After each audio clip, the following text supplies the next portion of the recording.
All right, folks, I know you've been waiting for this one. A little bit of clarity from Kamala's crypto campaign.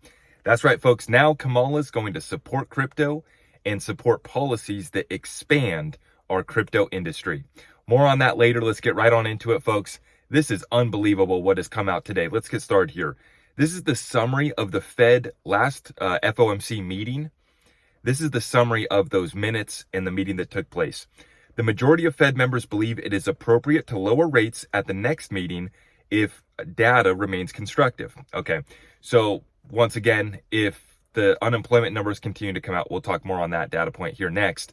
If the unemployment remains bad, if the economy is getting worse, then yes, you will get your rate cuts. And the next meeting is coming up on September 18th.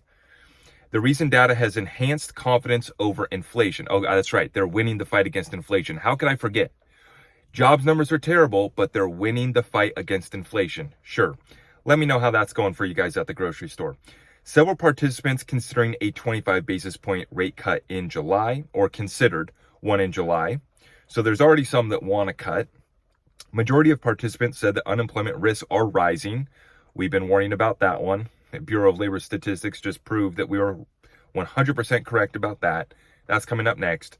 And the outlook for economic growth in the second half of 2024 was marked down.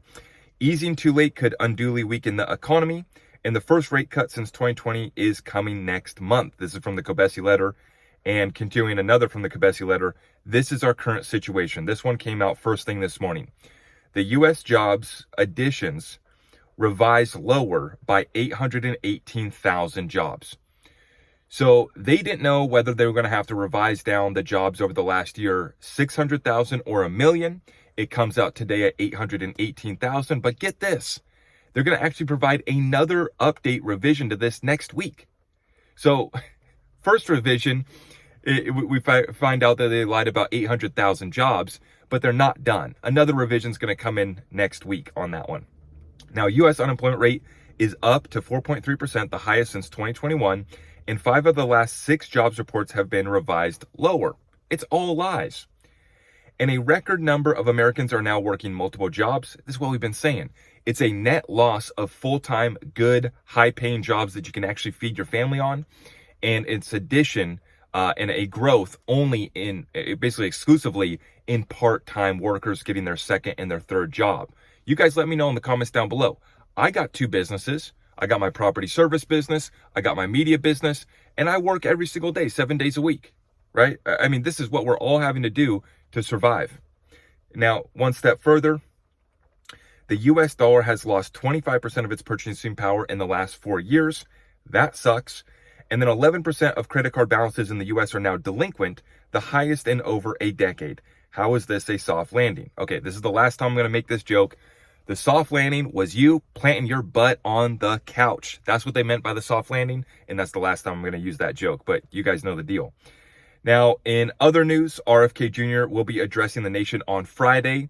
Donald Trump's also doing a rally in Phoenix on Friday as well. So the speculation is that RFK is going to bow out and maybe try to join forces or endorse Donald Trump and try to secure him spot in the cabinet or within the White House. So we'll be watching that one closely.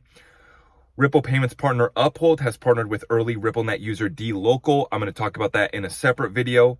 Very interesting further adoption of Ripple, their partners, this one being Uphold. And then dLocal is a RippleNet partner going way back. So they're joining forces. And then I wanted to talk about this one as well.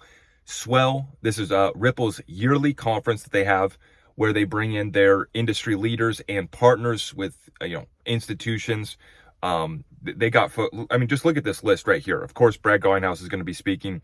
The Superintendent Adrian Harris of the New York Department of Financial Services. That is massive.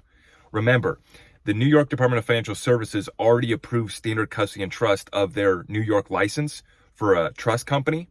So the superintendent is going to be speaking at this year's Ripple Swell conference. Absolutely massive. And Ripple stablecoin should be launched by Ripple's Swell conference, most likely. Which this is going to be taking place October 15th and 16th in Miami. And if you guys want, you can apply. You can apply or request an invitation as well. I got a lot going on. I really want to go to Ripple Swell in Miami. I want to visit the East Coast. I've never been to the East Coast of the U.S., and I really want to go to Florida, check out Miami, and I'd love to go to this Swell conference. I don't know if I can swing it, but I might see what I can do. And then furthermore, they got Sheila Bair, former chair of the FDIC and founding chair of the Systemic Risk Council. That's good. Francisco Morato, global head of blockchain and digital assets at BBVA. Philip Martin, chief security officer at Coinbase. Tim McCourt, senior managing director, global head equities, FX, and alternative products at the CME Group. And if you remember, just a couple weeks ago, we have the XRP index that just went live with the CME. And what this does is it provides a benchmark rate, an index for the asset, which is needed for these institutions launching the ETFs, right? For these types of products, we also had the futures markets going live as well. So it's all getting, the stage is being set for the XRP ETFs on the way. And then at Ripple Swell Conference, they got this guy, Tim McCourt from the CME Group, who's going to be speaking. Lineup of absolute big hitters. But guys, this is what I'm talking about. These people, they hate us. I mean, they really do. Especially if you're blue collar, if you're a conservative, if you believe in, the Constitution, if you believe in, just trying to life, liberty, and the pursuit of happiness on a level playing field. It's like they literally hate us. The fact that they don't know what the BLS is. This guy's about to back up in my truck. Okay, that's good. He just in time, he backed. Okay, good. It's always interesting making these videos, and you never know what's going to happen, right? Out in the streets. Folks, listen to this. I'm going to play this clip. I'm going to put my phone up to my mic. You should be able to hear this. This is the Commerce Secretary isn't familiar with the Bureau of Labor Statistics. Now, this is the BLS that just revised the jobs over the past year. 800,000 jobs. We're fake. We're a lie. And this is the Commerce Secretary isn't familiar with it. Listen in, folks. I mean, this is incredible. Do you potentially think that when you hear that, do you potentially think that this new numbers could be a liability for this campaign? No, when I hear that, first of all, I don't believe it because I've never heard Donald Trump say anything truthful. It is, though, from the Bureau of Labor. I'm not familiar with that. See, hear that, this is absolutely crazy. This has nothing to do with Trump. This has nothing to do with Trump. And this is what I've been trying to say this whole time, right? As we've ramped up into this political season and everything's politics, right? There's certain points. Now, I'm like, guys, this isn't politics. This is just failure. How's your program working out? It's a complete failure. Your Commerce Secretary isn't familiar with the BLS. How's that possible? You should be fired right away. You never should have been there. And many others within this White House should never be in these positions. In fact, one of the last times I interviewed Andy Schectman, we talked about, literal socialist, communist people that talk about the dollar weakening, admitting that the dollar is going to be weakening, and like it's okay, it's acceptable. I'll have to go back and find who that was. I think that was from the Treasury. I forget who that was. But I mean, guys, when you look at who they've put in this cabinet, in this White House, first off, we don't know where Joe's at. That's not political. I'm sorry. I'm just wondering where my president is at. The only time I've seen him in the last 2 weeks was when he was on the beach in Delaware. And then when he got ready to come to the DNC. And he came to the DNC and gave a speech. And that's the last that we've seen of our president over the past few weeks. We've been on the brink of financial war. Not only have we been in financial war, we've also been on the brink of World War III. Our president's nowhere to be seen. August 5th, Monday, we had the Japan carry trade unwind. Our markets are exploding and blowing up. Where's our president? Nowhere to be seen. And I'm not blaming Joe. I'm just saying, where is our government to step in and provide a plan here for what we're facing? External chaos, external wars, internal chaos. There's more protesters at the DNC than there is people in the building at the convention. What is going on? Now, the big news today, though, let's tip our hats to the Democrats and to Kamala. Another issue that shouldn't be political, shouldn't be left, right, up, down, who do you believe in, who do you love, it shouldn't matter. Level playing field, shouldn't be a political issue. Using DLT technology to achieve a level playing field, shouldn't be a political issue. And finally, we get a little bit of clarity from Kamala's crypto campaign. That's what I'm going to start calling it. Kamala's crypto campaign. What's the update? Big news. This is Willie Nickel putting out this tweet. He's got the red siren alert emojis. Big news, guys. Big news. Strap in.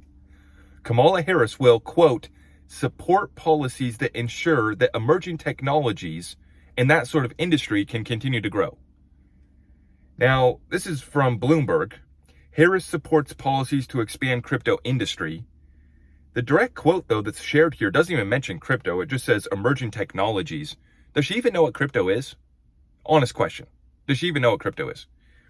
Now, I'm sure she does. I'm sure she'll surround herself with a great cabinet, with a bunch of experts, just like Joe Biden did, right? With this Commerce Secretary that doesn't even know what the BLS is.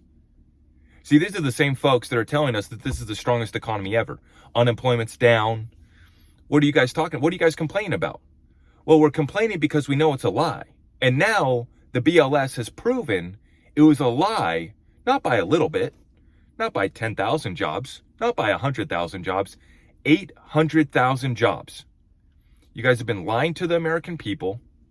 And if we didn't know any better, we would think that your agenda is to actually wipe out the middle class of America, because you're doing it through inflation. Once again, look at this data point that we read off here earlier. This is our current situation. This is the largest revisions to the jobs numbers since 2009, down 800,000.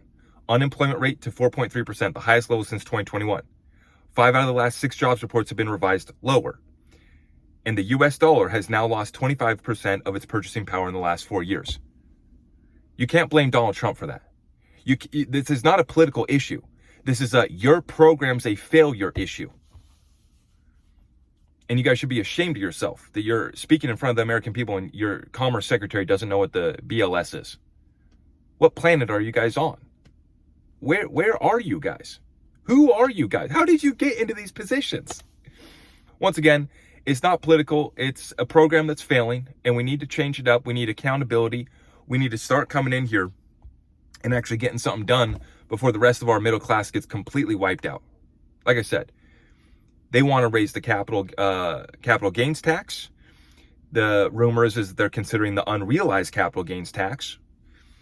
They want to take the corporate tax rate from 21% to 28%. And the best part about this is the last point I'm going to make. I'm going to end this video. These people are so stupid. They come on and they're trying to diss all of us that are getting upset about the unrealized capital gains.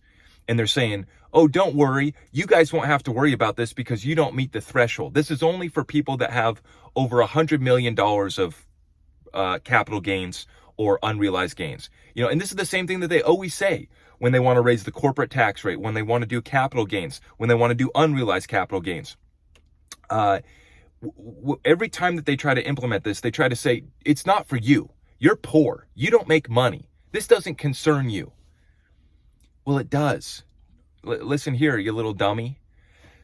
Our bosses, or the people that hire us, they are the ones that make that money.